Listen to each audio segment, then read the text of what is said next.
vertical. There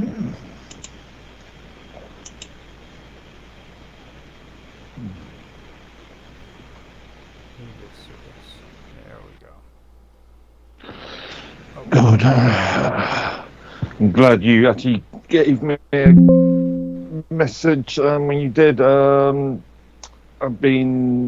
was up fairly this morning and then went back to I had something like 3 hours sleep last night and went back to sleep about 2 o'clock or 3 o'clock this afternoon, and then woke up about half an hour before you gave me a message.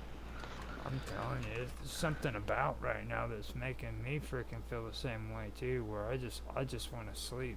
It's just really crazy. Yeah. Okay, I'm giving Twitter a try again today too. Cool. Didn't you do that yesterday? Yeah, I've done it twice, or no, 3 times so far. Okay. I'm really surprised. I still don't like Twitter's audio framework. So many problems. Oh, mind you, that could partially be down to my Bluetooth issue that I was having. I post audio Bluetooth then. Oh shit. Let me see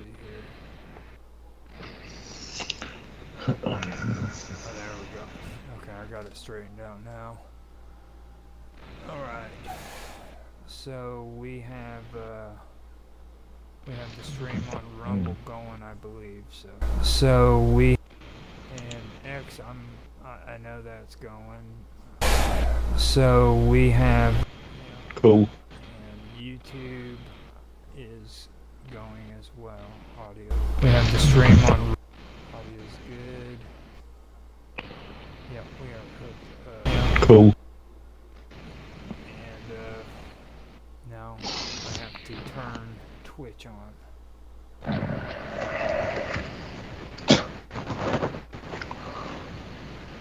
What is it saying? Oh, wait. Oh, I know what it was. I hit start on Twitch and then freaking had to turn it off because I forgot to change the information on there. And then freaking... So I stopped real quick on the vertical and got it straightened out, and now I'm back on it. So we've got this set up. 11 minutes we'll start the show and stuff. Same routine. I'm gonna go grab some coffee and smoke a cigarette. Then we'll get it back. And today, it's like I said, I want to focus on your input on this stuff, okay? Because last time, like, if that mic didn't work, I was going to have a meltdown, dude. Yeah. You know what I mean? Like last time. Like I said, after last week's issue, I spent a good, I don't know, half a day trying to resolve this issue. And it's a nightmare. On my side, it's also the reason why we're on Skype, because we're going to get some good audio from you and have you actually, because you're from England, dude. You should have more input on this than what freaking I do. You know what I mean? So. I don't know. This is becoming an international phenomenon. I mean, after all, I was just watching a review on what California's been doing over the last recently with all the DEI issues in relation to school kids and being wards of the state. Yeah, that's actually is happening. That's kind of the shit that. Well, yeah. Let's wait here in a minute, and I'll go get my stuff taken care of. Everything's set up and ready to go, and we'll start the show when I get back. And I've got Ozo back out of Assassin's Creed. Funny enough, I've just started. I spent a couple of days modding Mass Effect I bought myself.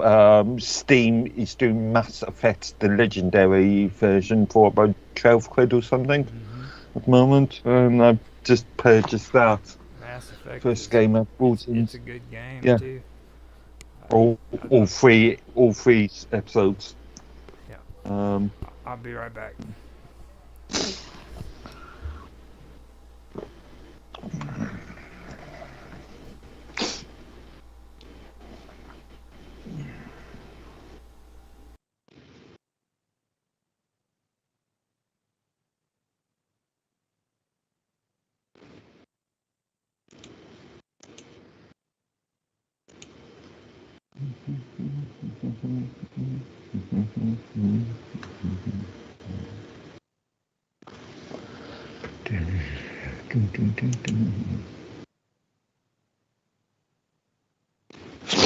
God, I can get the sonnet in my head at the moment.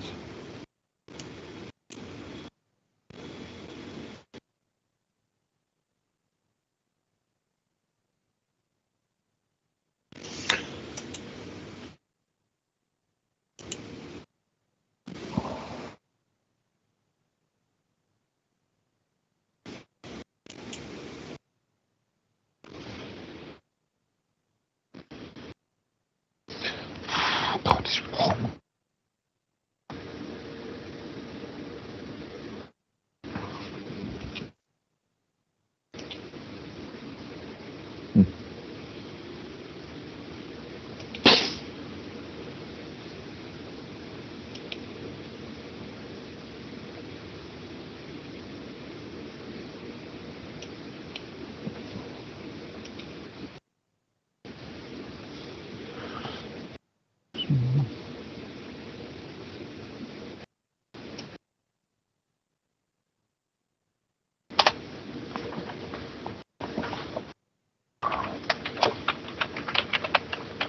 Okay.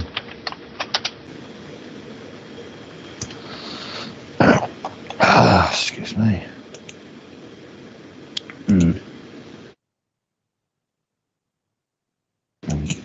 Change that.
So we're talking about the 31st.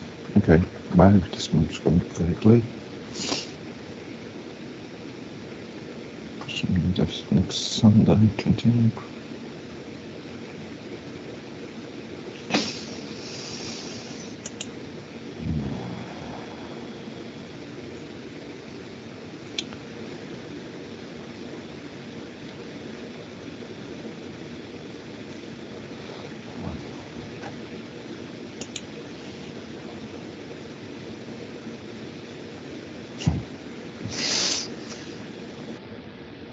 What the hell?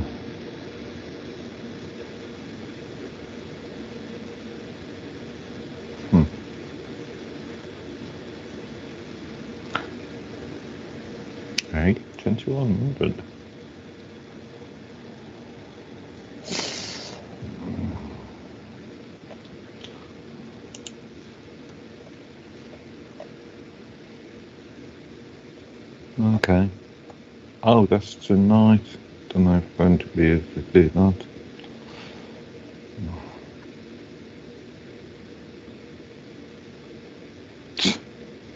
I like that. CTNG and WC.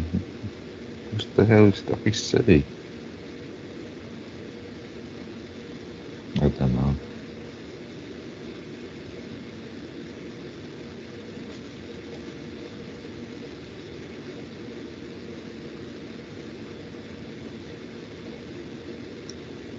Eh? Washington is WC. It's not Washington Central.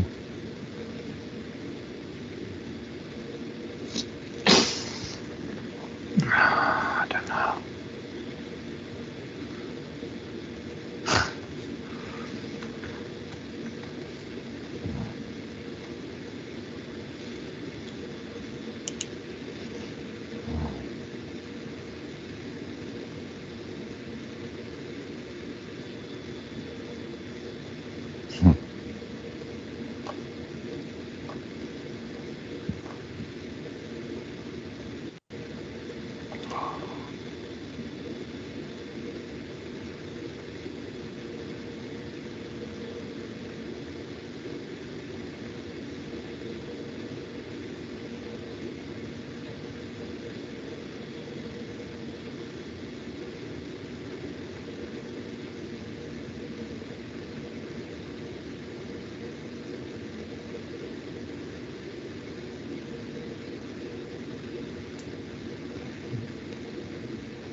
That's even worse.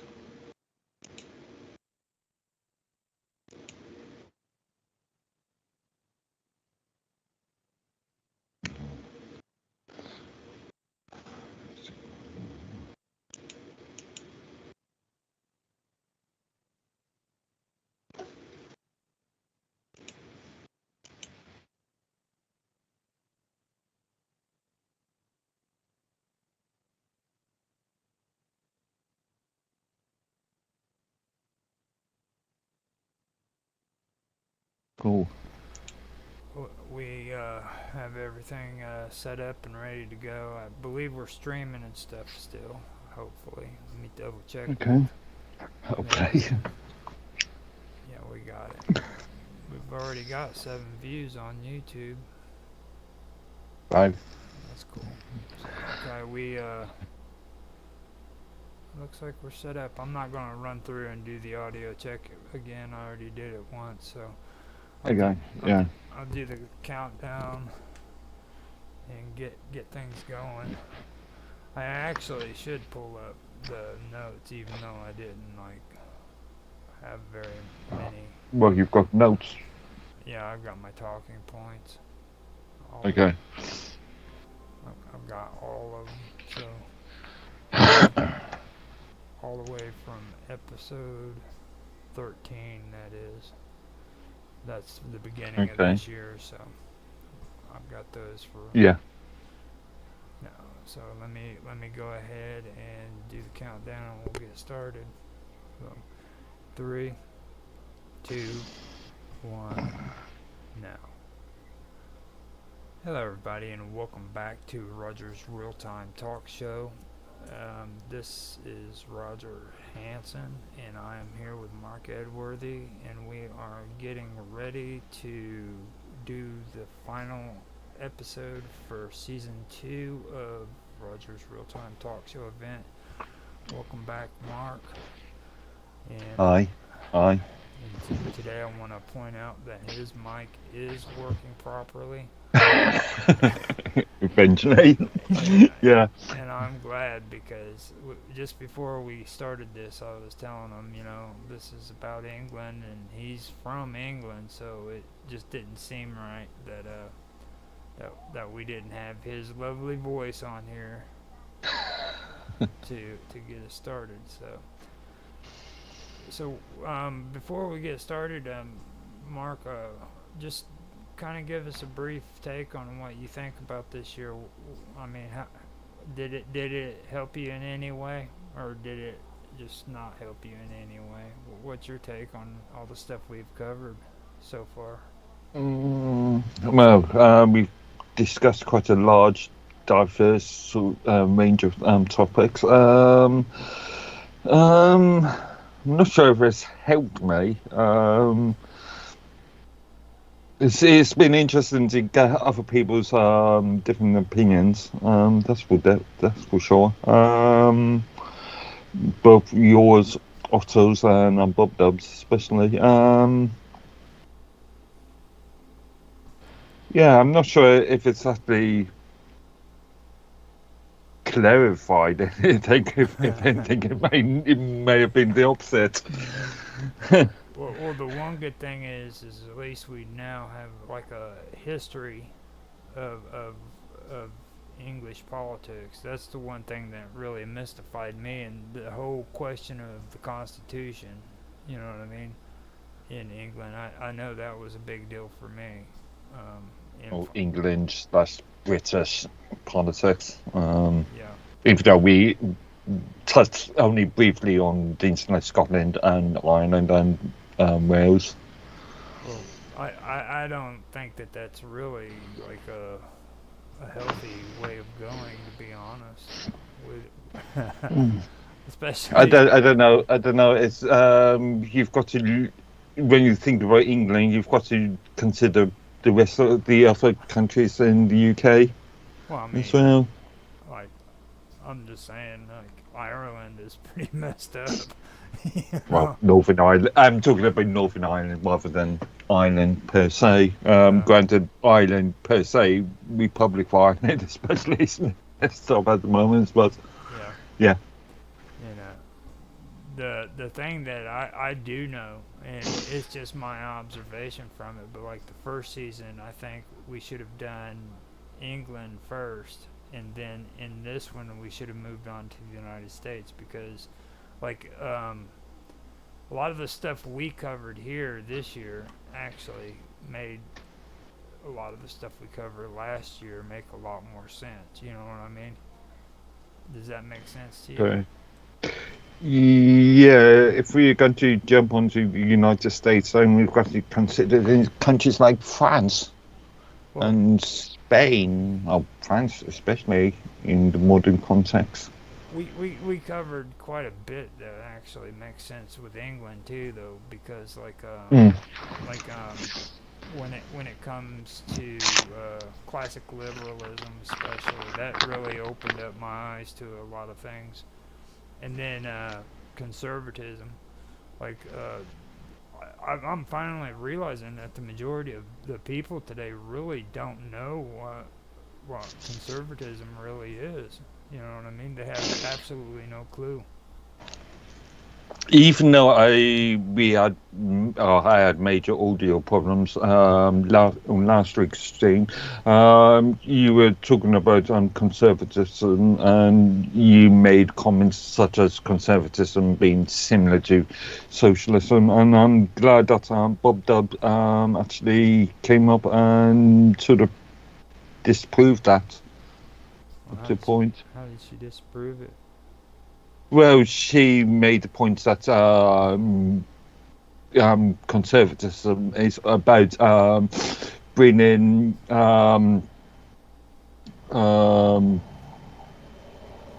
it's about individual responsibility rather than the responsibility of the state.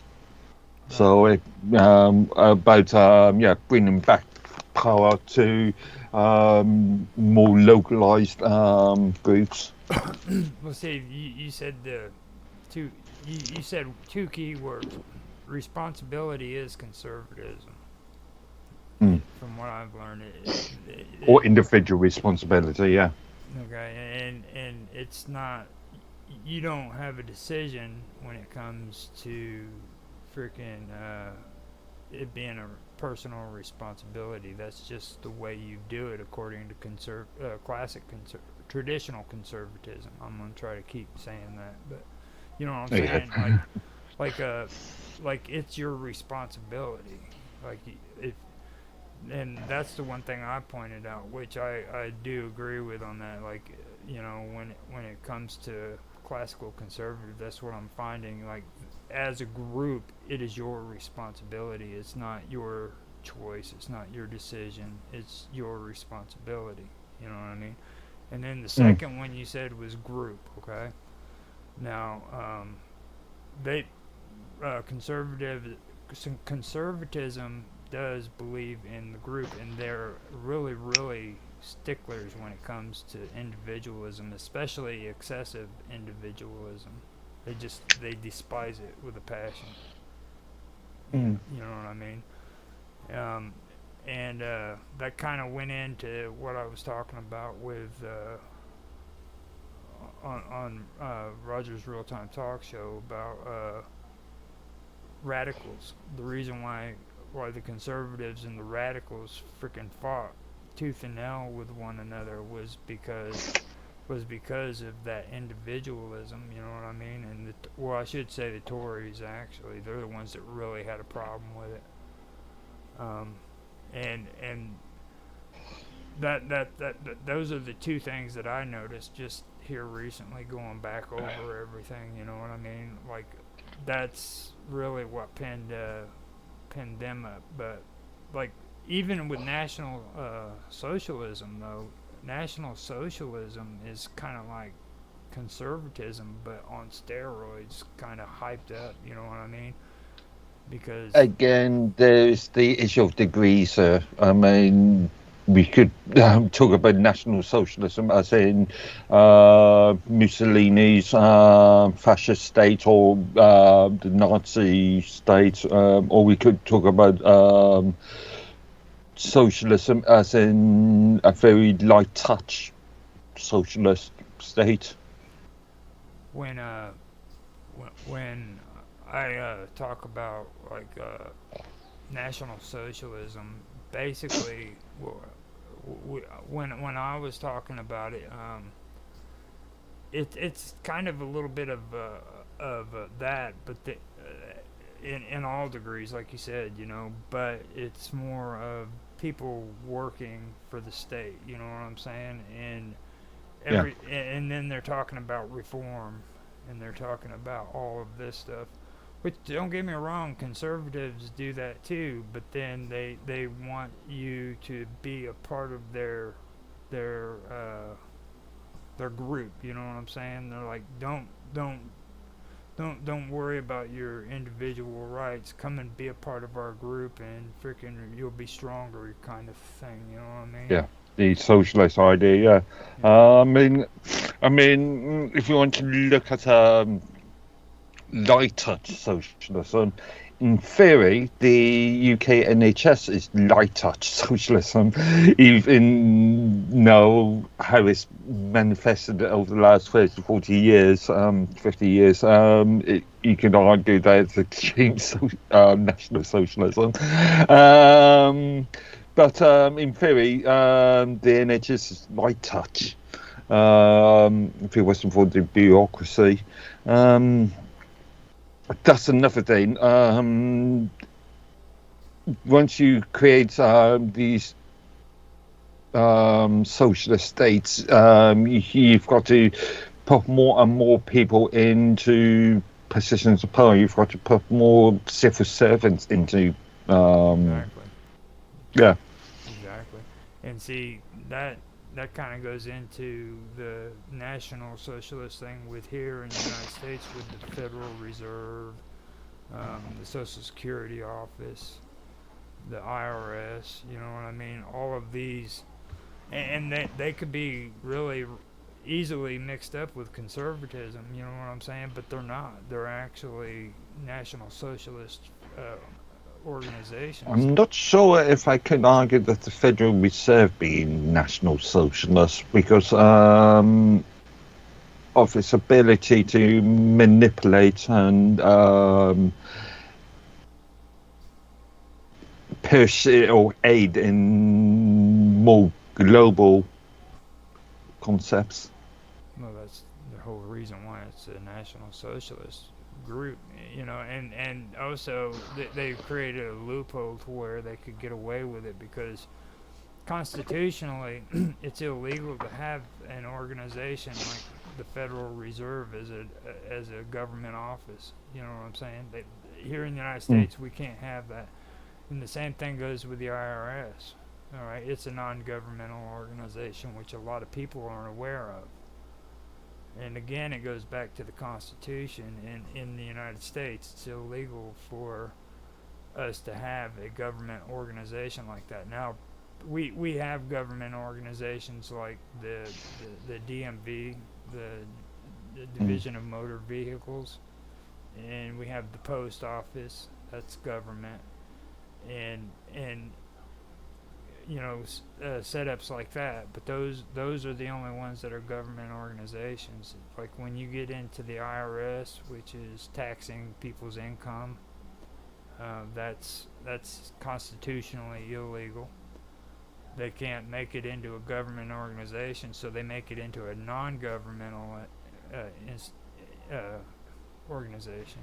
You know, they do it with well, the Federal Reserve, like I said, and then they have different companies that. Well, Otto brought it up too about what was it, the Tennessee Valley, and what they do is they regulate energy here in the United States. You know, and they do that for Congress. So these are all non-governmental organizations who are constitutionally illegal, but they've created loopholes to where they can do it. And this all started back during the New Deal. You know what I mean? And what that was about. I don't know if you understand what that, or have heard. Yeah, 1950, 50s. Franklin. Oh, not Franklin. Teddy Yeah. Roosevelt. Yeah. But they and those were all socialist programs, you know, and that's basically what conservative. That's what I'm saying. There's a fine line between it, and like especially whenever we were watching those two videos, the second one that you showed me as an example with the two hot British chicks. Okay, those guys were actually conservative. I could hear, you know, conservative, strong opinions in that one. But that first one with the younger ones, I mean, those guys, like I said, halfway through that video, they should have just kept their mouth shut. You know what I mean? Because they just started splurting out a whole bunch of socialist propaganda, dude. Well, the first one was we were talking about a load of 20-somethings, aren't we? That was on there. So yeah, they were fairly young. They are fairly young. Arguably, they've just recently, within the last, I don't know, 5-6 years, left academia. And obviously, we know the issue of academia and socialist tropes. Exactly. But you could hear it is the thing that got me. Like I was sitting there listening to it, and I mean it was all sounding okay about halfway through, but then it's like they didn't even have like a cool down period, you know what I mean? They just went from freaking extreme freaking conservatism to extreme freaking National Socialism within a snap of the finger, you know. I've been meaning to re-listen to that video because I can't remember half of it, to be fair. It was, 3-4 weeks ago now. Yeah, it's been a while, and as you Mm, mentioned before, I put a whole lot of videos up. So, mm, um, if Tan was around, I'll post it afterwards if you want to look at it again. But yeah. it, What's it been later? but the second one, I liked what they said because I could actually hear the conservatism within what they were saying. You know what I mean? And Mm, the thing that really rung out to me about that was the difference. You could tell the difference just by listening to the two videos back to back, and that really did stick out to me. So you said something too about the school system in California. You want to talk about that? Oh yeah, I only caught the news earlier, just before I came on here. I was looking at I've got two videos up here. One related to the King's speech, the UK British King Charles III speech today, which I believe assigns or allows for 40 new bills that the Labour Party's pushing, which was have not reviewed any of this yet. It seems like um, we're going to see a much more um, socialist, dare I say, communist concept coming from Labour. Mm-hmm. So um, I have to wait and see if these bills actually become acts.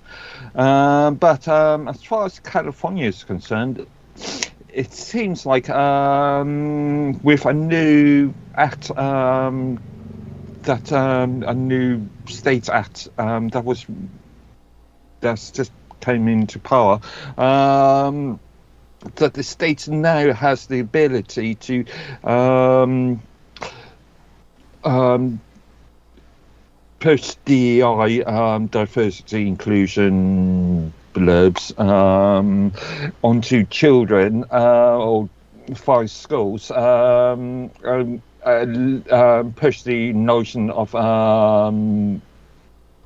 changing genders, and they don't have to inform they don't have to inform the parents. And if the parents disagree with any what's happening, that the state has the ability, from what I can see, has the ability to be able to remove those children from the parents. Yeah, and see that's something that's going on. Well, not to that degree, here in Illinois. Mm, My sister actually had a situation where her and a bunch of other parents found out that they're wanting to teach sex education to first graders here in mm, Illinois. Well, my sister and a bunch of the other parents, mostly female by the way, went up to the parent teacher conference that they have up there, and they spoke out against it. And they ended up going to the school board and stating their opinions about it too. But they were trying to do that here in Illinois. Now, if it gets to the point where there's threats of having kids taken away, I'm sure that's going to cause some serious issues. Um, yeah. it, So, just to confirm, first grade in the US is from children from 6 to 7 years old. hmm exactly. Yeah. Yeah, and Okay. they're wanting to teach kids sex education in in first grade. Well, sex education, depending on how it's handled, can be a good thing. But this idea that the state can now take away children from the parents just solely on a um, political ideology. hmm Well, I've been going on Naroki Five's show too, and he was talking about that conservative rally that they had up there in his neck of the woods, and um, I, I went in there and started doing a little bit of a research thing there, and they had people that were well, here in the United States we call them family services, but they had a different name for them. But they were there at the rally, and I brought it up. I was like, it seems odd to me. Why would those people be there? And it goes back to what you're saying right there, you know. And I've mentioned these organizations too, also when it comes to the welfare state and things of that nature. You know what I mean? Um, they've overstepped their power and they've taken advantage of it. You know what I mean? Because I guarantee you, well, those people were there at that convention because of the same reason. They were looking for reasons to take those kids away from their family members. You know what I mean? There is an issue that's been happening in Wales, in the UK, within the last couple of years, in which schools are being pushed to teach all this DEI stuff, and not informing the parents. And I believe that there is a court case happening at the moment against parents and the Department of Education See, that's the in the thing. UK. That's the thing about socialism that's really getting me. And um, the thing that I noticed too, since we are talking more into the liberalism side of things, or liberal now, like classic liberalism, I did a little bit deeper look because on one of Jaffe's shows, he he made a comment that I had checked out, and when it comes to like the United States and what we live by, it was life, liberty, and property here in the United States. Okay, um, Mm. that that was supposed to be the natural rights here. Um, it was supposed to be the natural rights of life, liberty, and property. Well, that's classical liberalism here in the United States. But then when I started checking it out with liberalism in the UK, I noticed that, well, first of all, I found out that it was between 1680 and 1850 that the Whigs uh, fought for power against their rivals, the Tories, right? And then they eventually became the Liberal Party when the Whigs merged with the Peelites, and we've gone over this. Now, I was making a mistake here because what the deal is that Liberal Party was actually your guys' classic liberalism. It's not the new liberal parties that we see today. You know what I mean? It's got Liberal Democrat or on there. It's, yeah, Yeah, it's yeah. the old classic liberal parties. And what's interesting though is between the time John Locke came up with the whole concept of life, liberty, and property to 1850, the UK changed what you guys consider classical liberalism to life, liberty, and what you actually uh, it was liberty and equality and fraternity. Okay, that's what it Mm. actually became. I guess that would be all over Europe. Even it was actually liberty, equality, and fraternity. Much like, well, yeah, you see those words being bandied around by US. Last. No, we have life, liberty, and property. I don't know. I've heard the Now, term fraternity used in. equality and stuff came along afterwards. Like that's Mm. where a lot of this new liberal thinking here in the United States comes from. The new liberalism, it's equality. They talk about that, you know, and then they talk about well, not just equality. They're progressive and stuff like that. Yeah, yeah, but when you talk about progressive equality, we're not talking about equality, aren't we? We're talking about some people having more equal, being Yeah. more equal than others. Right. And see that goes Yeah. back. That goes back to classic conservatism because they had a real big problem with like excessive individualism. You know what I mean? Mm. So like they've always been battling back and forth like cats and dogs with one another. Mm. And I also found out that radicals uh, merged with the Whigs and became the Liberal Party. Okay, so Which then became what we now know as Labour. right, it's weird because at first it was classical liberalism, and then they merged into Labor, and Labor is, I mean, let's just face it, they're socialists. You know what I mean? Yeah, well, yeah. They are global socialists. So, in common vernacular, they would be considered as Marxists, cultural Marxists. That's kind of strange too, after all the stuff we've been talking about this year. Because, like, I mean, you guys had like two camps of socialism. You had well, no, actually, you had three, didn't you? Yeah, multiple. Yeah. And now, I mean, you're saying that they seem more like Marxist than anything else. Mm. And Mm.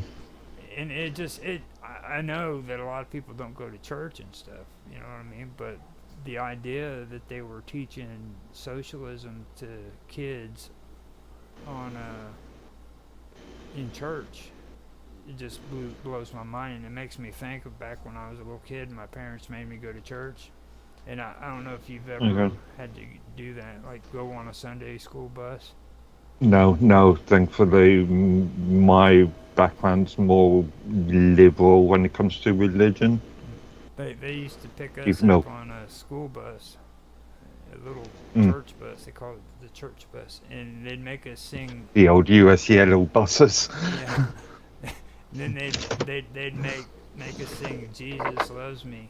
You know what I mean? And it's like when you hear the words to it now, it kind of makes you stop and think. What were they doing? Were they brainwashing me with that song? You know what I mean? Because if you listen to the lyrics, it says Jesus loves me because the Bible told me so. You know what I mean? I am subscribed to. I've been subscribed to a YouTube channel for some time, and I can't remember what it's called. Skeptic, something on that. In which the commentator was brought up in sort of mid-Bible Belt, America, US, and he has actually left the idea and become. I'm not sure if he calls himself atheist or agnostic, but he talks a lot about how the Catholic Church, in this case, sort of was well known, or is well known for brainwashing members or children, in effect. Yeah, teach them at a young age, and that's a standard socialist ideology. You get them in school, and you program them from, because that's the earliest age, or that's the best age to start training kids into thinking the way you want them to. You start them at 5 years old, and to subvert them, it'll take about 20 years to properly do it. You know what I mean? Yeah. So start them at 5, 6 years old, and by the time they're 20, 25 years old, they're completely brainwashed into what you want them to think and stuff of that nature. That's the kind of stuff that clicked into my mind. Quite convenient. I was just thinking, how long is the US academic period? How long is school period for US citizens? If you From don't 5 to 21. No, if you don't fail, you can graduate at 17. Okay. If you go through school all the way through 17. Well, what's the average age? 20, 18. No, 20. If you're still in high school at 20, you're an idiot. I mean, just you know Okay. Like, I dropped out, so I can say that. But I mean, if you're sitting there at 20 years old still going to freaking high school, you probably want to just go ahead and get you a job and not stay in school. Just Well, it depends on circumstances. I mean, obviously with things like as we've seen with COVID, schools closing down. We're talking about a year, 2 years of people's children's education being removed. yeah, that is pretty So bad. yeah. Yeah. Mm. That is, now, fraternity is one thing that stuck out to me. Like when you guys use the word fraternity, that that doesn't mean the same as like having a college fraternity, is Mm. it? Is it? No, I'm asking. Mm. Is it the same? Mm. You're gonna have to define the It two concepts. it says liberalism began to emphasize individual freedoms, equality, democratic governance, and was noted in the Enlightenment ideas of liberty, equality, and fraternity, advocating constitutional government and the protection of individual rights against arbitrary authority. So when they use fraternity there, what are they referring to? Well, it's collection. It's a agreement between a group, isn't it? Mm-hmm. I think would be the dictionary's definition. Um,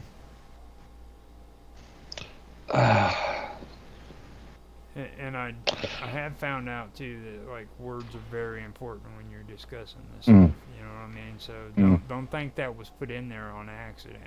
You know what I mean? These people knew what they were doing when they wrote that in. Trust me. Mm. I mean, Oh. now to me, it's like I said. There's a fine line between conservatism and nationalism, mainly because of protectionists. Okay, you know, went over a little bit of that last week when you couldn't talk. All right, so I wanted to bring Mm. it up and kind of get your views on that. And it's Uh, because of protectionists and their viewpoints about trade. You know. okay. I was going to say nationalism is not necessarily a bad idea. Again, depends on degrees. Because again, you've got to consider things like creating legislation for the basis of the country's interests or the population's interests. Um, but we, where else I going with this? Protectionism. Yeah, we see a big issue. Well, we see a big issue with the EU at the moment, don't we? Where um, you can trade internally of the EU, but any external trade has to be agreed by the EU. So if you are a country, let's say you are England, UK, or maybe a bad example at the moment. Let's say you're France, and you want to start implementing trade deals with Australia. Um, that needs to be approved by the EU. So your national interests, the EU's interest trumps your own national interests and the interests of your population. Now that is something that we're having an issue with, not with EU, but now I know everybody's real big on this whole idea with Trump and the whole tariff ideas, but like I think a lot of people here in the United States has a misconception about tariffs and what they involve. Like they think that if they put tariffs on goods coming into the United States, it's going to make the price higher just for the countries that are shipping it. But that's not the case. It's also higher on the people the consumers here in the United States and both parties, the companies that are receiving the exports as well as the country they're putting the tariffs on. The only people who benefit from that is the government when because they generate money through the government. You know what I mean? It generates. Well, I would say the state. I would say the state rather than the government, because the government's only acting on behalf of the state. Right. Well, you know what I'm saying though. It's like they're the ones who generate revenue out of all of them. Everybody else ends up losing out of the whole deal. Our prices go up. The country that has the tariffs against them, their prices go up, and the only institution making money off of it is the state. You know what I mean? And nobody else. I buy a lot of hardware from various countries, and one thing that always surprises me, or doesn't actually surprise me, but always horrifies me, is if you're buying anything from the US into Europe, the taxes are ridiculous. I can go and get, let's say, I've ordered a battery for something, and I had to purchase it from China because in the UK there was no vendors, and I can buy directly from the manufacturer, and in China, from China to the UK, there's very little taxes except for VAT. Yep. And see, the thing about that is a lot of these policies, they're usually held by countries that are national socialists. You know what I mean? They have national socialist policies. So that's why I think personally that these conservatives, quote conservative, unquote you know what I mean? Parties are actually being overran by National Socialists. I mean, and people aren't aware that that's what's taking place, you know? I'm not so sure. I would argue over the last 10 odd years, we've seen conservative parties being overrun by global socialists and Marxists. I mean, the previous conservative governments in this country is a good example of that. Well, that's what I'm saying. Like, you would think they're conservatives, okay, but in reality, they're national socialists. You know what I'm saying? I would argue global socialists rather than national socialists in this case. Now, when so the more Marxist point. When you say global socialists in England, kind of give us a little breakdown on that. What's that all about? Like, are they like? Well, sorry, carry on. No, I'm listening to you, dude. I stopped talking because it was your. No, just finish your thought off. Now, kind of give us a little feedback on global socialists when you're putting it in that context. What kind of give us a little bit more feedback. Well, on that. global socialism, as we would call it, would be communism. As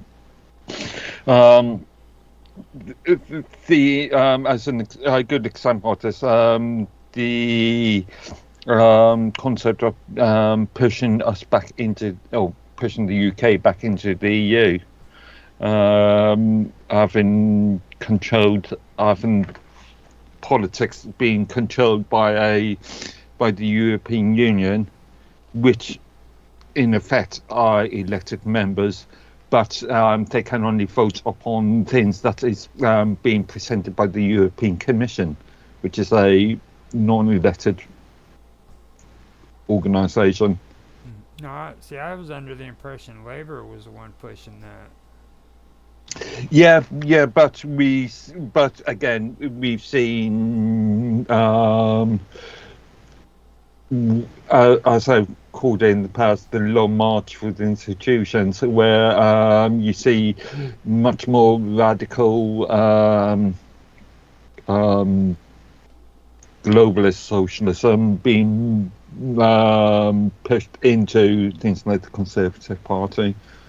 You know, the radicals are a big issue. That's something that that's something that I really do appreciate doing this all about, because that's something I overlooked in history. You know, there was actually a party, a movement that involved radical, the radicals, radicalism, whatever you want to call it. You know, and that that to me is probably what happened with the actual classical liberalism.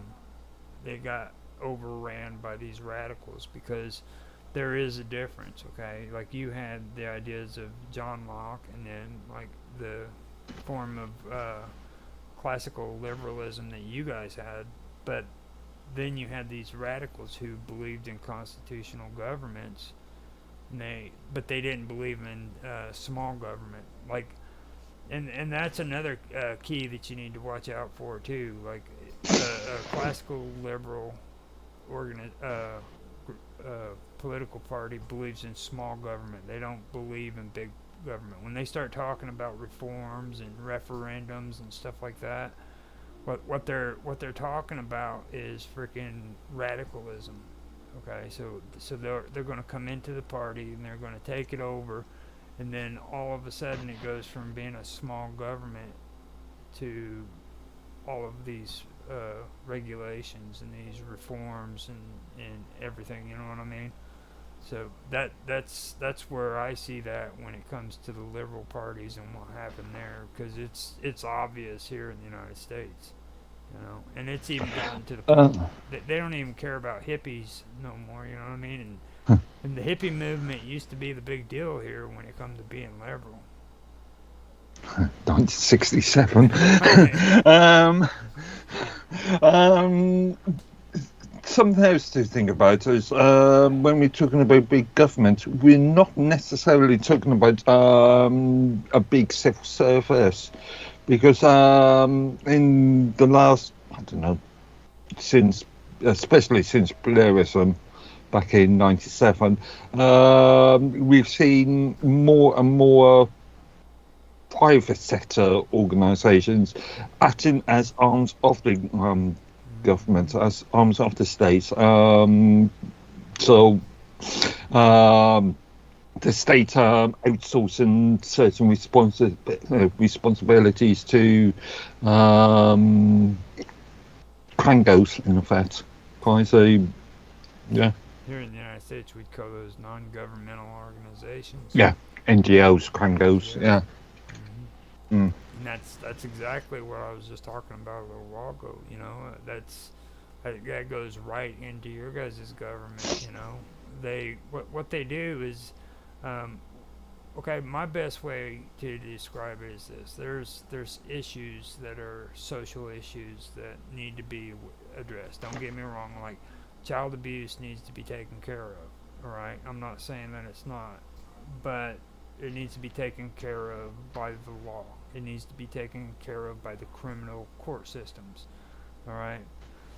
Now, when it comes to taking care of these issues, instead of the criminal court system taking care of it, they hand it over to these social services, which that's what they call them here, to take care of it for them.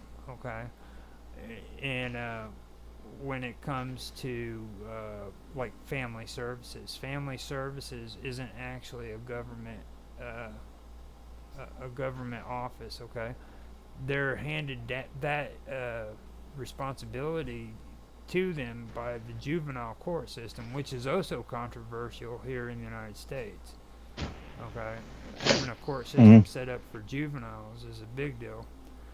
But they don't even want to take care of responsibility when it comes to criminal law and everything. They just want to hand it over to these social services, and they'll take care of it. And they don't even take care of it, because they hand theirs out to, like, the Catholic Social Services and other different organizations who will take care of picking the kid up and taking them to visitations and making sure they get to school. And these people will take care of that. You know what I mean? So they got all these people who are making money off of the welfare system. You see what I mean? Mm. And Thankfully, in the UK, social services is still a state or government organisation office. well, see, the whole point And though, the whole point is, I think that it should be dealt with by criminal law. In other words, if it's fact, okay, then these people should be freaking convicted. You know what I'm saying? Of a criminal law. They, they've committed a crime. They should go to jail.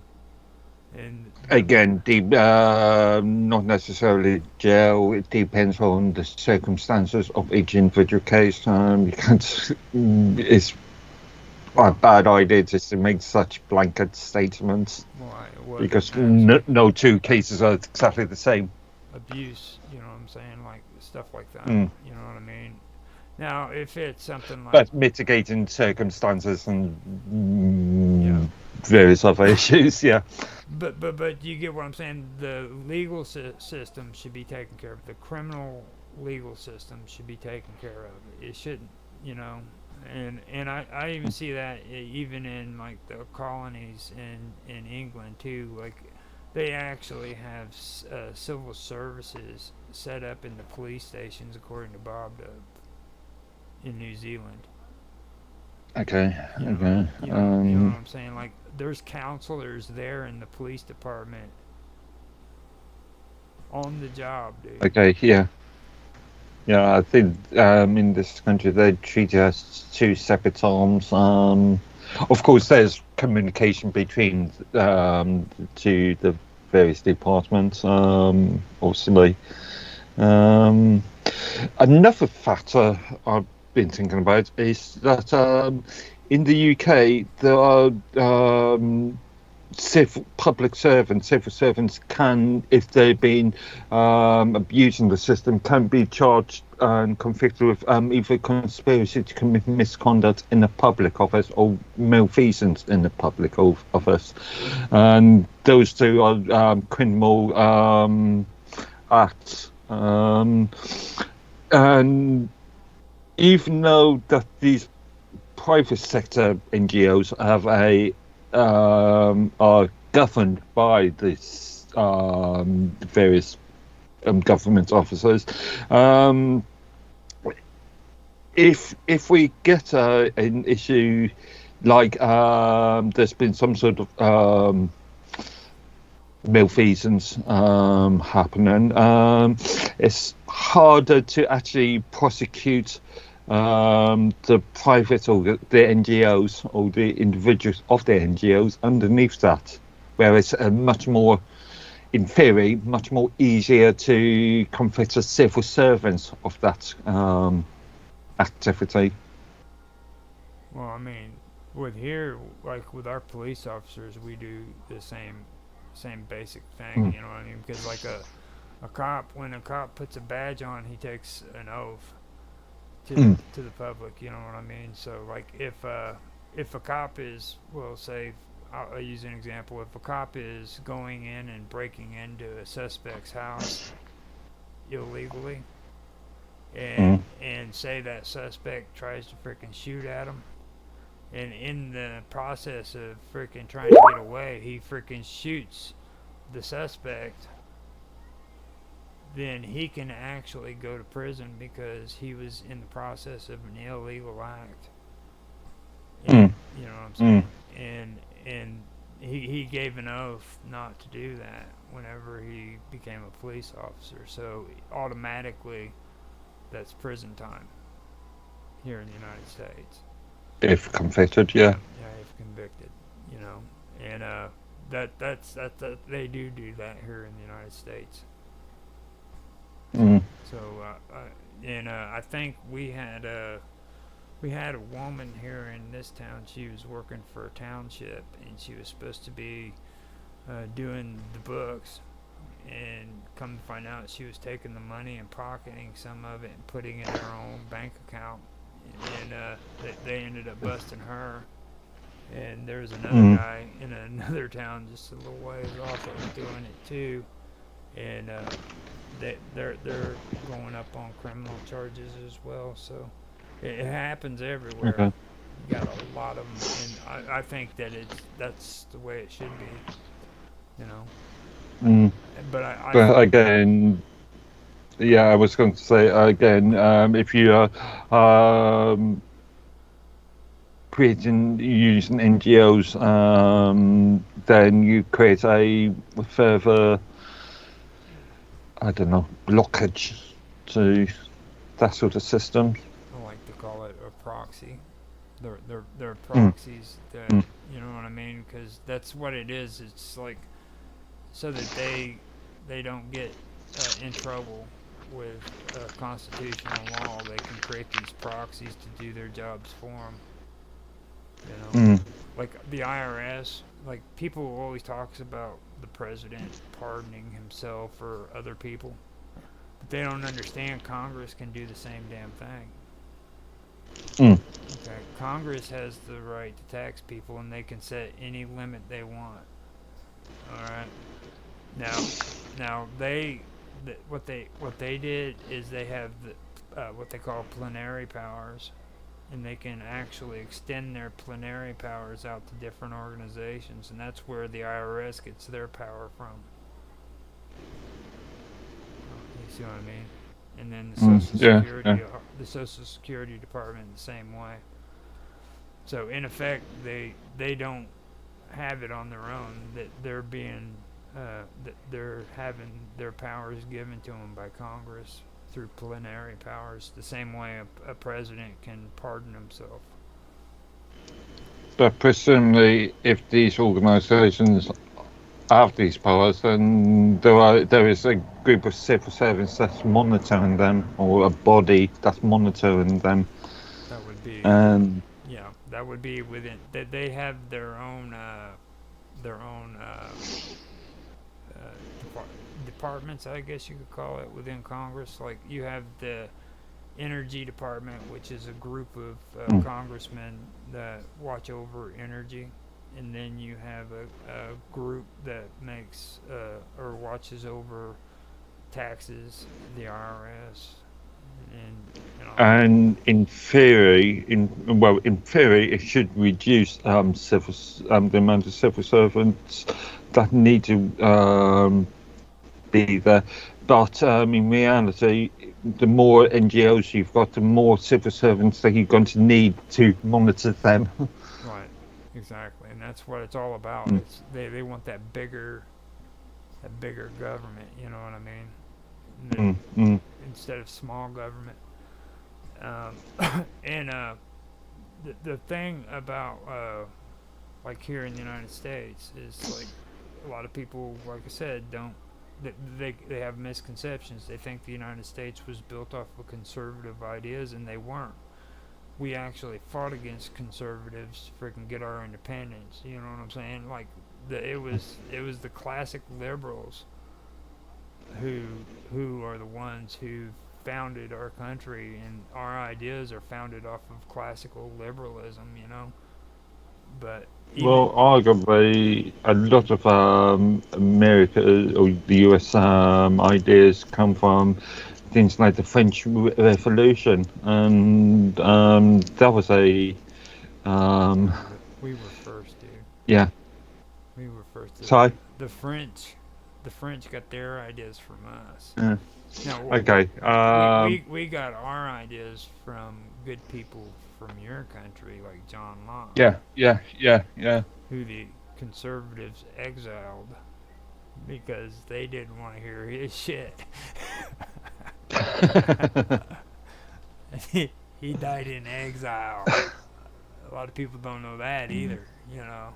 Like he didn't write all this stuff sitting in London, okay? He wrote this stuff out, and they said, you gotta go. We're done. Mm.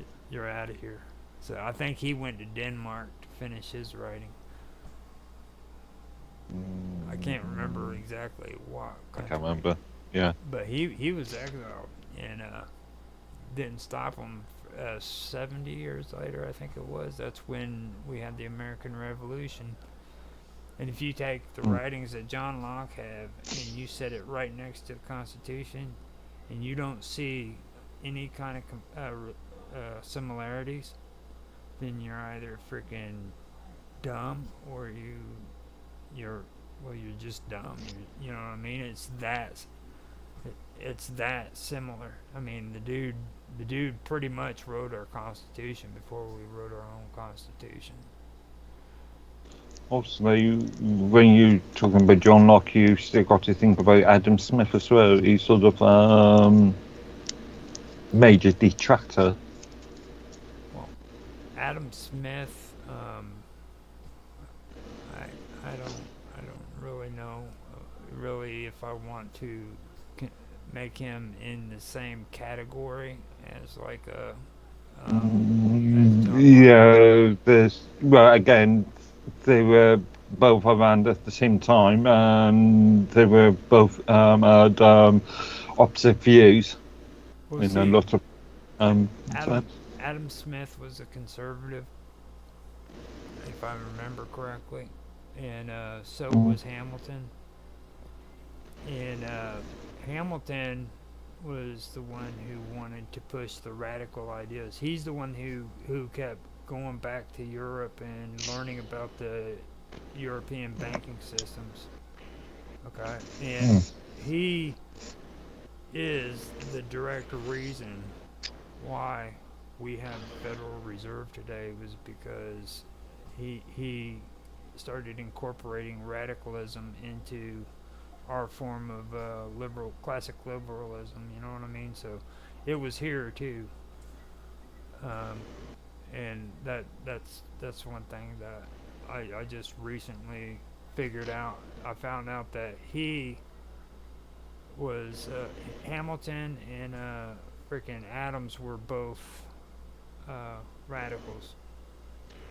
Now, I found out Benjamin Franklin was a pervert. Why? Hey? Now, this is a good story. This is for all you perverts out there who like to listen to pervy shit, which you know old Roger Hansen knows to tell you guys about. Yes, he does. Have you guys coming from the horse's mouth? Have you heard of the Hellfire Club? Rings a bell. Okay, the Hellfire Club. It was several exclusive clubs for like high society individuals over there in Britain, in Ireland too, and like during the 18th century is when all of this was going on. They were notorious for things like for being how can I say they first of all, they were blasphemous. They would do like rituals and shit that was mocking God and things of that nature. But then mocking God or mocking a religion. Yeah, mocking religion basically. It's just mocking the religion. And then they were hedonistic. You know what hedonistic is, don't you? Technically, isn't that love of the earth? Love of the earth, love of the animals. They're okay with animal love and bestiality and all kinds of weird sexual practices, and then nudity. Well, you know. Okay. I found out that our nice little freaking Benjamin Franklin was very into freaking this Hellfire Club. And he, you know, little glasses heavyweight guy, you know, running around being hedonistic and loving on animals and shit, you know. So that, and then there's also a couple of other people. Have you ever heard of Sir Francis Dashwood? That's right. Again, rings a bell, but the order don't pinpoint the name. The order of of the Friars of St. Francis? Yeah, that rings a bell, but um, It's supposed to be in Wycombe, okay. and this these guys were the ones who were hedonistic, and they're the ones who did the blasphemous activities. They they had I don't know if you've ever heard of John Wilkes. Not John Wilkes Booth, but No. John Wilkes Wilkes Booth Booth. was the guy who assassinated Abraham Lincoln. But there was another Mm. guy. There was another guy, John Wilkes, who was supposed to be over in England. He was supposed to be a bigwig back then. Okay. Him and uh, uh, Benjamin Franklin were two pervs, though they like to do all that crazy stuff. I hope that doesn't sound unpatriotic or anything, you know. So I was Mm. Mm. I was told that I had to spice some shit up, so I figured I'd let everybody know that frickin' that frickin' Benjamin Franklin was a pervert who loved to have sex with animals. Allegedly. I doubt if it's allegedly. If it's written in British text, then it's true. Okay. Not everything that's written is true. Now, But yeah, I'll give you the benefit of the doubt on that one. the key thing that I found out that was important for me this year was I found out about radicalism. Okay, now, that is one thing that really stuck out to me because to be honest with you, I've loved history since I was a teenager. You know what I mean? And I've always been curious about this stuff, and I never once even freaking looked at the term radical or radicalism or a group of people called radicals.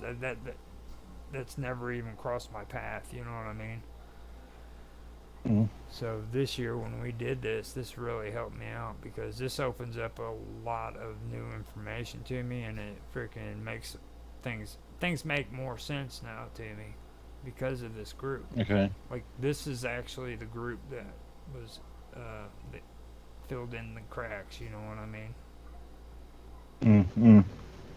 So, I suppose when it comes to radicalism, I've always considered the more general concepts rather than what any individual group is or portrays. well, like radicalism actually. I mean, like radicalism started classical liberalism because they merged with the Whig Party. Mm. Then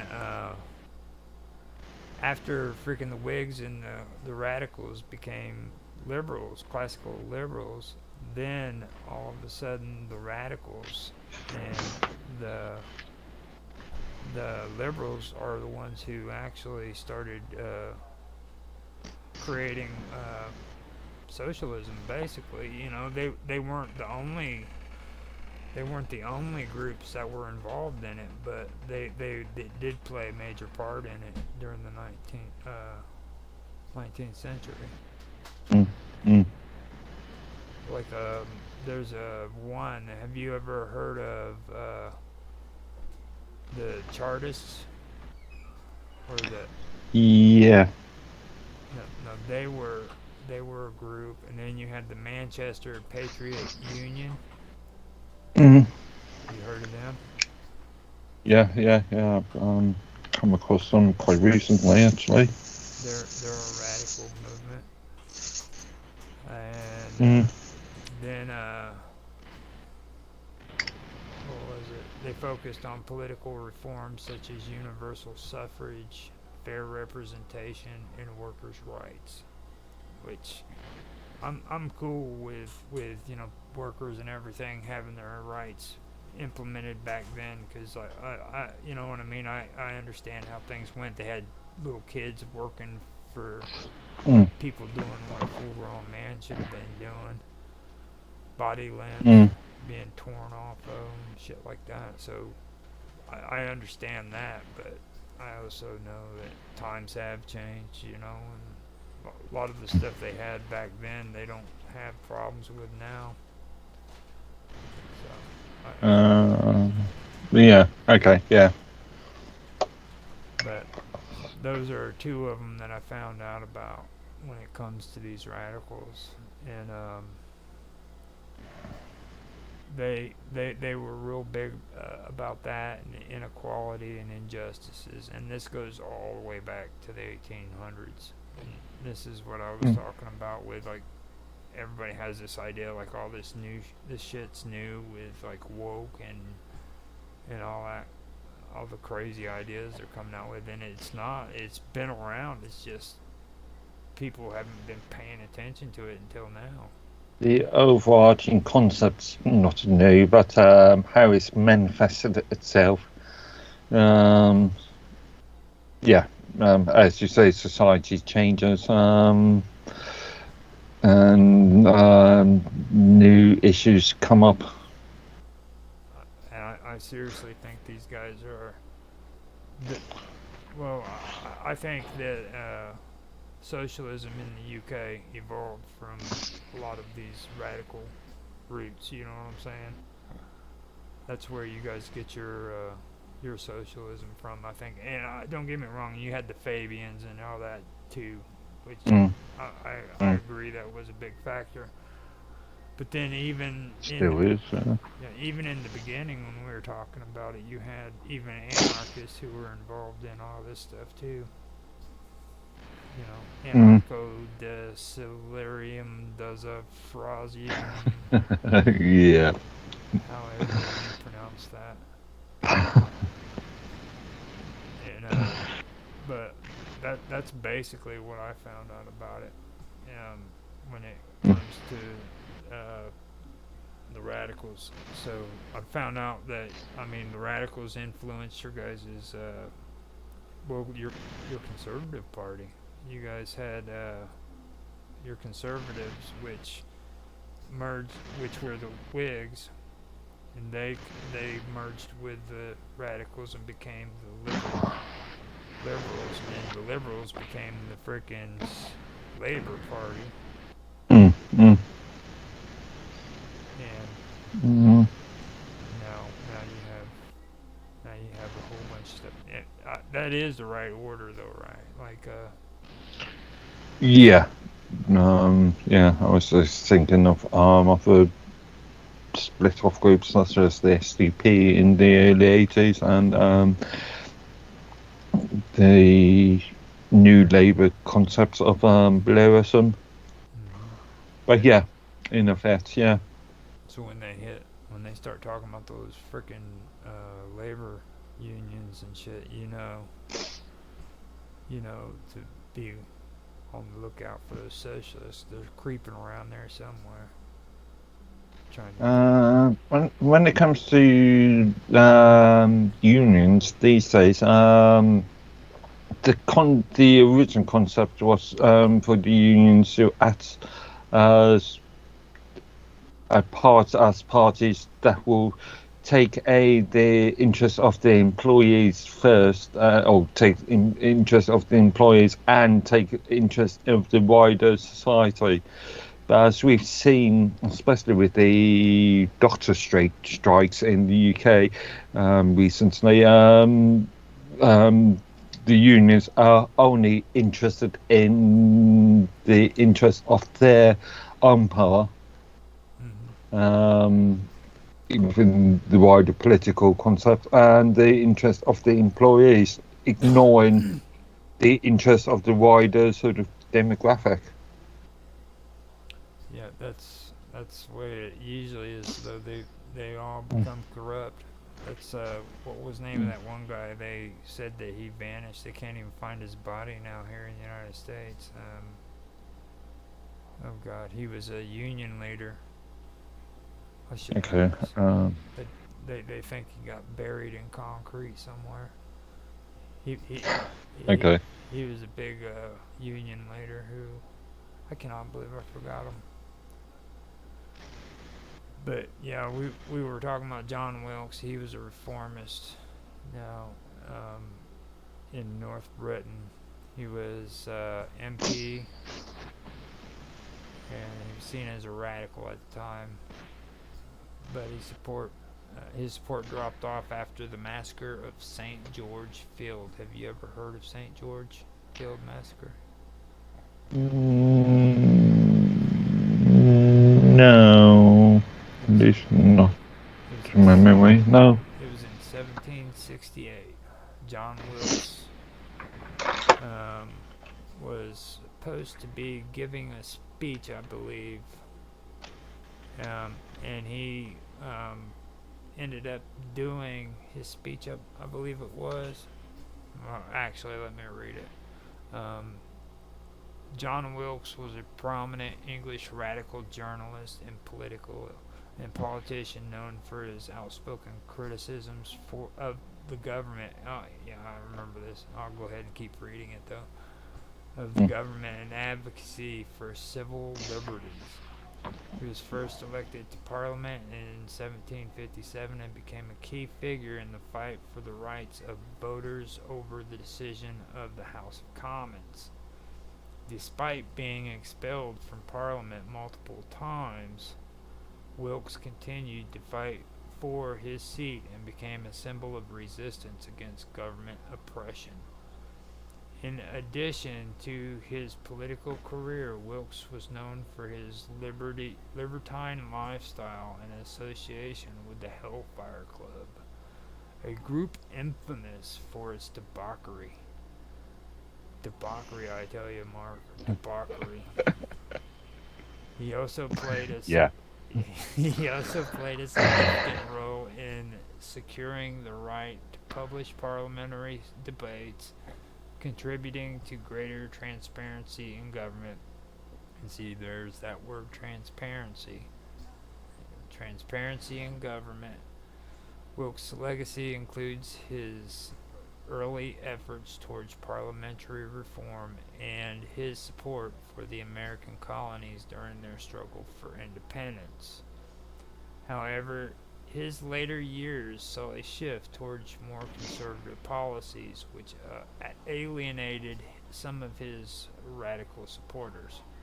And I wanted to bring that up too because I mentioned that earlier in the year when we were talking about Karl Marx. And Karl Marx, it seems odd to me that he had the same situation happen to him, where when he was younger, he was, one of these, what we would call a protester today, and he was outspoken and everything and had his radical reforms. But later on, he ends up being some freaking stuffy old conservative sitting in a freaking coffee shop talking about the economy. Which that's what happened to Karl Marx, by the way. Like he wouldn't openly say he was a conservative, I'm sure, but that's what happened. He ended up being one of those guys that sit around coffee shops talking about the economy. And the same thing happened to this. Well, yeah, he was talking about redistribution of finances, which is really the basis of socialism, isn't it? The idea of being able to give power to the people. Yep, take it away from those horrible banks that are trying to control you. Make you pay bills and shit. So that right there is what stuck out to me, though. It's like later on in their lives, though, their whole attitude about things got more conservative and they calmed down. That's something I did read about Karl Marx. Now, the massacre of St. George Fields occurred on May the 10th, 1768 in Southwark, London. And the tragic event unfolded when government soldiers opened fire on a crowd of demonstrators protesting the imprisonment of John Wilkes, a radical member of Parliament. John Wilkes was known for his outspoken criticism of King George III, which led to his arrest and imprisonment. His supporters gathered at St. George's Fields to demand his release. When the crowd refused to disperse after the riot act was read, the soldiers, primarily from Scottish regiment, fired into the crowd, resulting in the death of 6 or 7 people and injuring about 15 others. This incident not only highlighted the tensions between the government and its critics, but also contributed to the enduring phrase, reading the Riot Act. Which means a government, which means to give a stern warning of reprimand. And I noticed here they wanted to blame it on the Scottish. It's like, yeah, but it wasn't the English that did that. It was primarily Scottish. Yeah, but the troops that are involved are not relevant. It's the people that gave the orders. Well, why would they say that, though? You know what I'm saying? They're trying to throw the blame off of the English for... Not really. It's just factual that these were done major by Scottish platoons, almost soldiers. But they are still being ordered to do it by English officers. Okay, so have you ever heard of Henry Orator? No. Okay, Henry Orator Hunt. Henry Hunt. Okay. Okay, Henry Hunt was the main speaker at the Manchester meeting in 1819. Have you ever heard of the Manchester meeting? The Peterloo Massacre. Been about, yeah. Yeah. You've heard of the Peterloo Massacre? Okay, now. Yeah. Henry Orator Hunt was the main speaker at the Manchester meeting in 1819 that ended in the Peterloo Massacre. Peterloo Massacre. Now, Hunt was elected MP for the Prester Division in 1830 to 1832. The root and branch of the reforms which the adjective radical suggests, and at the time still strongly in concept denoted by reference to all its previous main uses, is the British Constitution. Okay, now, which this is where we're getting into your guys' actual Constitution, which is according to this, says it's not codified or restricted to particular customs, laws, or documents. So that means you have a constitution that isn't bound by law. That means it can't be enforced. When I say bound by law, is let's say it's more malleable. More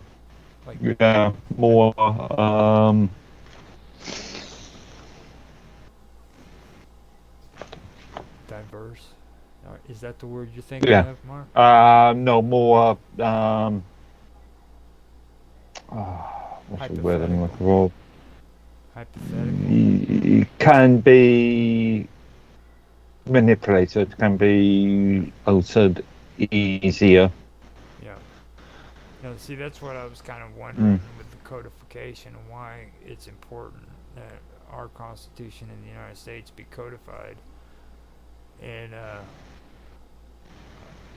I haven't gotten to it yet, but I have a feeling that's what that's all about. Because once it's codified, it's basically written in stone. Yeah. Once it's written, it's on paper. I've yet to find this out, but with the Labour government and today's King Charles speech, there has been a theory about, or well, there's been a theory since Blair time about creating a new Bill of Rights, British Bill of Rights. I'm curious to see if the speech, if King Charles' speech today, says anything about the concept of creating a new Bill of Rights. Just suspect it will. It's interesting. So an actual documented, yeah. No, I do have a curious question, and you most likely will be able to answer this because like the St. Peter's Field massacre, St. Peter's Field in Manchester, and then you had the freaking St. George Fields. Okay, now when they say fields, are these like the freaking front garden areas of these kings' residences? No, I presume, maybe not. It's fine, but no, that these fields are just public spaces, parks, in Okay, effect. that's what I was wondering too because, well, it specifically goes to St. George, and they were they were protesting against uh, George uh, George the Third, wasn't it? Yeah, Yeah. King George the Third arresting John Wilkes, and then down here it was um, what was it? Peterloo massacre, which happened on freaking King somebody. What was it? Something Fields. Yeah, here it is. St. Peter's Field. Okay. I'm curious to know if this is after George III became mad, because there's this theory that he was, in his latter life, he just became insane, didn't he? Yeah. And Mm. this was 1768. This would have been Yeah. this would have been almost 10 years before the well no yeah almost 10 years before the American Revolution, and he was the king that we were having problems with when it came to taxation and shit. So in theory, at that time, he would still be relatively sane. Hmm. He's Yeah. he's the one where that fairy tale about feed 'em the cake came from. Like Americans think that story applies to us when we ask for, because according to the story is they went and sent a request to the king asking that he lowers his taxes, and the king said, "Let them eat bread." Well, that I think you're getting, well, yeah, that's the internet, that's the comment that internet is meant to have stated. no, that's not the Or internet. let them eat brioche, to They, be they more accurate. they were saying that kind of crap back when I was a kid, dude. Mm. Yeah, Yeah, I mean, but that's been attributed to internet. yep, exactly. Yeah. And that's another thing that we discussed on here that I really like. I like the fact that we brought that up because that was a good point. Because a lot of people in America think that's what King George said to us, and that's why we went and did the Boston Tea Party. Mm. So because King George was So yeah, I'm not sure how accurate that is, but again, I'm not so sure how accurate the internet comment is. yeah. I don't think that it would tell you anything good about it. You'd probably have a bunch of people saying that it was true. Yeah. And I agree with you. I guarantee you it was probably something they stole off of Antoinette. Now, Peterloo massacre occurred on August 16th, 1819 at St. Peter's Field in Manchester, England. It was a significant and tragic event in which in British history, where a peaceful rally of around 60,000 people demanding parliamentary reform turned deadly. Now, first of all, 60,000 people in freaking 1819 was not peaceful. That shit just did not happen. Okay, not in England at least. 60,000 people. That's a mob. You know. I don't know. 60,000 people these days is a relatively small population, but back then, yeah. 1819. Yeah, that's what I was getting ready. Mm, Like mm. today maybe they could do it, but not back then, man. They were rowdy back then. They were. But okay, let me just keep reading. The rally was organized by Manchester Patriotic Union and by the Manchester Patriotic Union and featured prominent radical speaker. No, featured prominent radical speaker Henry Hunt. The crowd which included many women and children, gathered to protest the lack of representation in Parliament and the harsh economic conditions following the Neoplatonic Wars. Local magistrates, fearing the large and enthusiastic crowd, ordered the Manchester and Salford Yeomanry to arrest Hunt and other leaders. The yeomanry along Yeah, as in yeomans, yeah. yeomanry along with the 15th Hussars charged into the crowd with sabers drawn.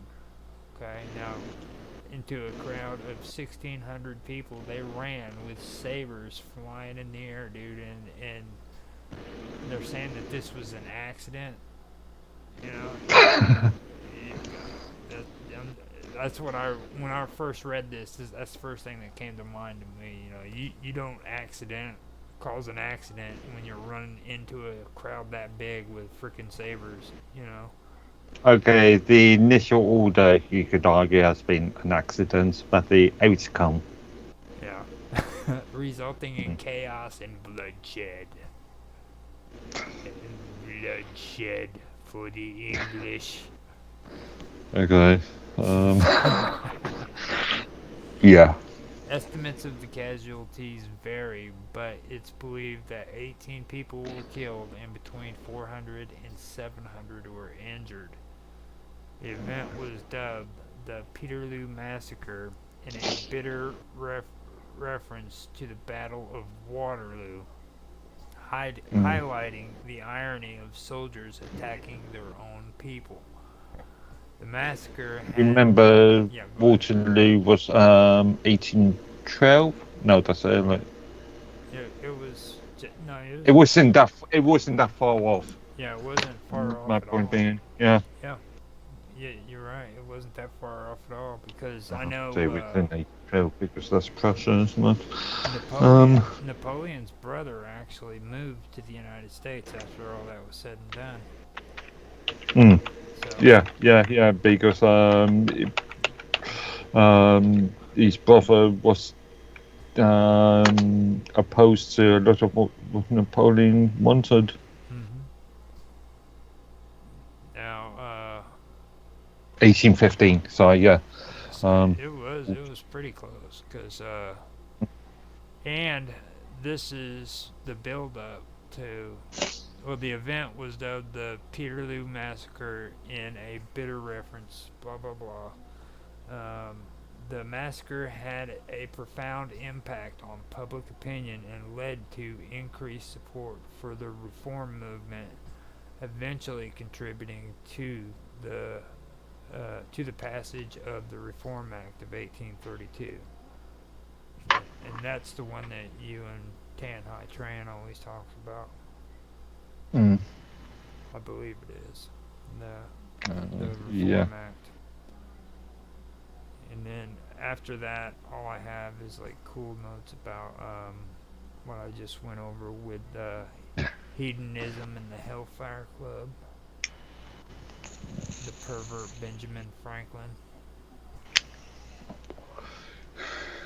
Yeah. So if you, as an Englishman, if you want to pick on Americans, you can say, well, I found out Benjamin Franklin was a pervert. Allegedly, again. The Hellfire Unless it's Club. been proven, unless it's been proven in court, it's still alleged. Are you serious, dude? You really think that's going to be proven in court? Come on, dude. Yeah, granted.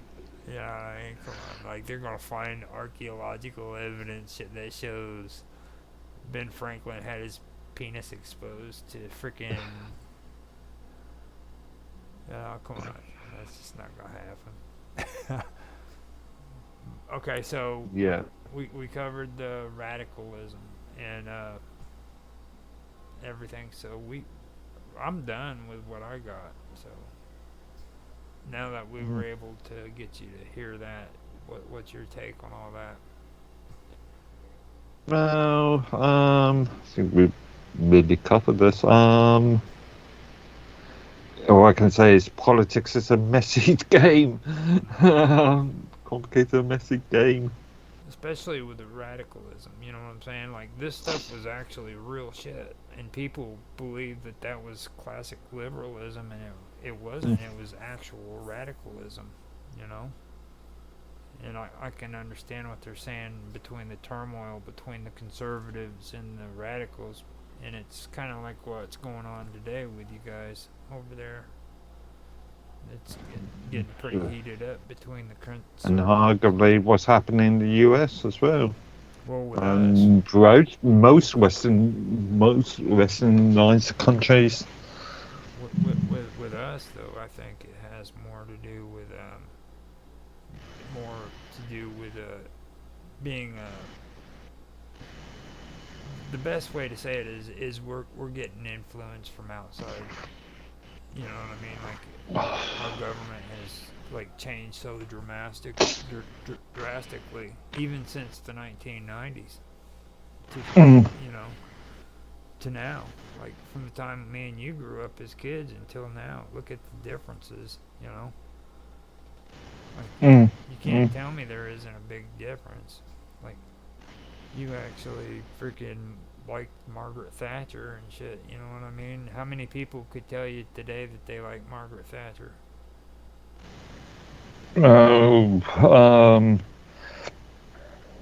Granted, there was a big argument there, but I find it interesting that we're hearing criticism of Margaret Thatcher from people that weren't even around at the time. Well, the same thing goes here with Ronald Reagan. They do the same thing. You got kids that are like freaking 30 years old thinking they know everything and shit. It's like, you weren't there, dude. How the hell do you know anything, you know? Like, I remember how bad the 80s were. I was a kid, and it was bad, you know?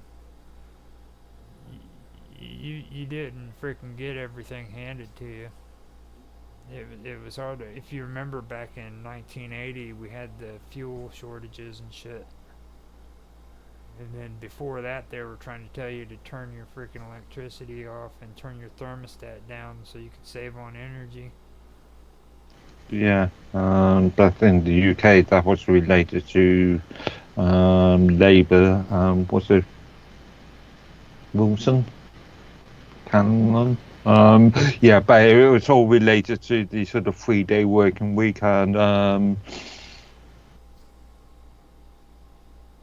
and various issues in relation to employment and who Well, APAC. and controls. I remember there was a lot of we were moving away from a sort of coal producing country to more financial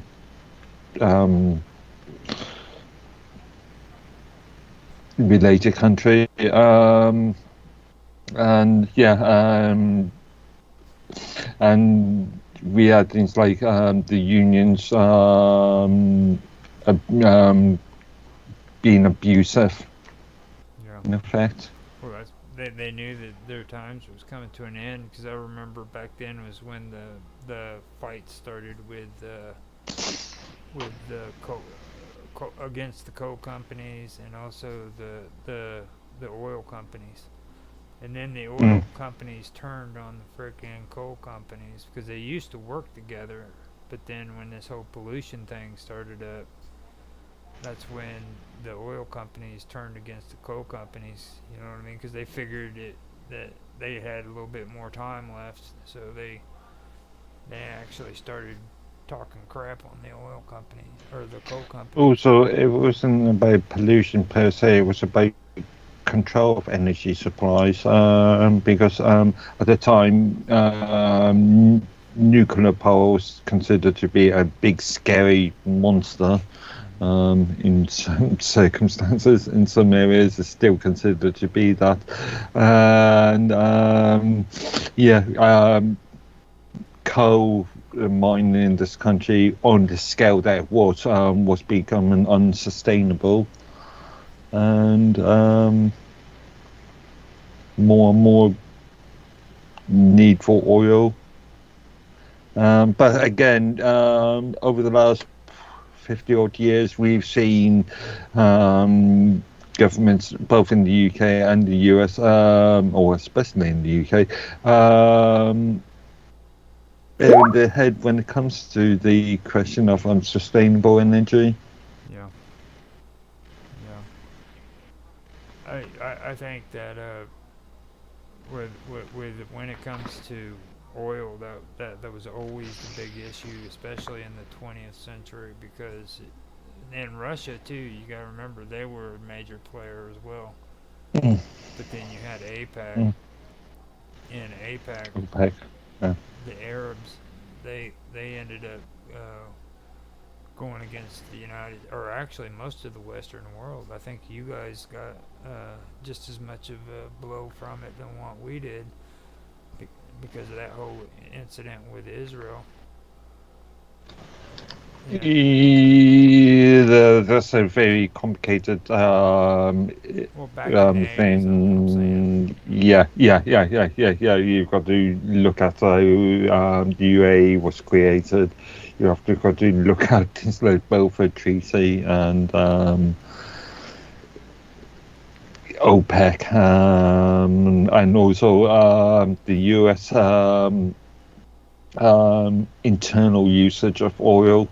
Yeah. I mean, because obviously states like Texas have got on oil fields.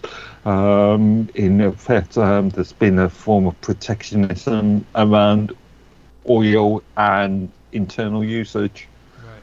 Exactly. And that was another thing. It was always they like to call it a reserve. Mm. And they used it for the military and stockpiled it. Oh, not only the military, but for domestic usage as well.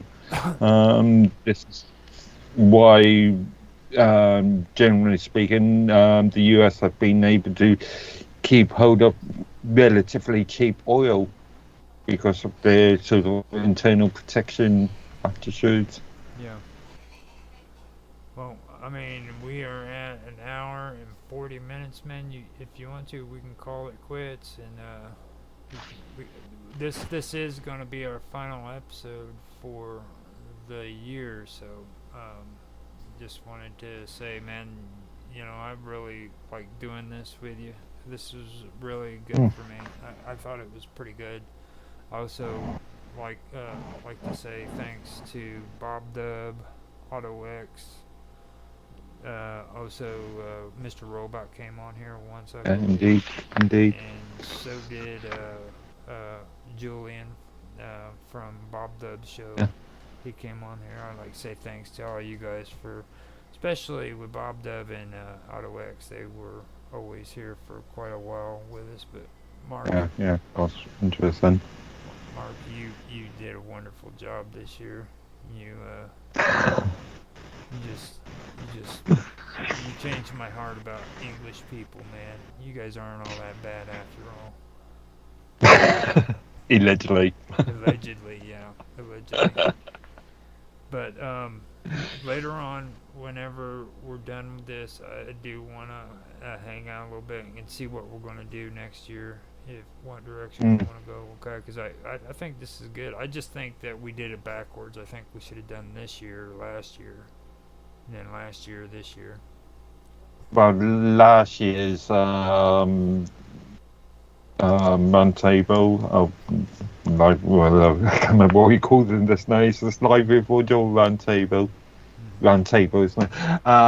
Last year roundtable was much more loose, much more we covered more. We covered a wider range of subjects, I think. Yeah, yeah. We ended up talking about like constitutional law, and then the three branches of law, and we ended up getting into like the Supreme Court and the court systems and all that stuff. So yeah, we did have quite a bit. We were even talking about statutory law and everything last year. Yeah, and you brought up, or we both brought up issues that we both could identify with more, Well, or more relevant to today's. Well, I won't say more relevant, but more identifiable. I think it was good when we did this year the way we did it too, because like getting the history and the background of the English government was important to me, because like now I have a understanding of what happened with the Tories and the Whigs, and like how the Labor Party came to being, and I didn't realize how influential the Labor Party was on a global scale either. Like they actually set precedents for the socialist movement back in the day.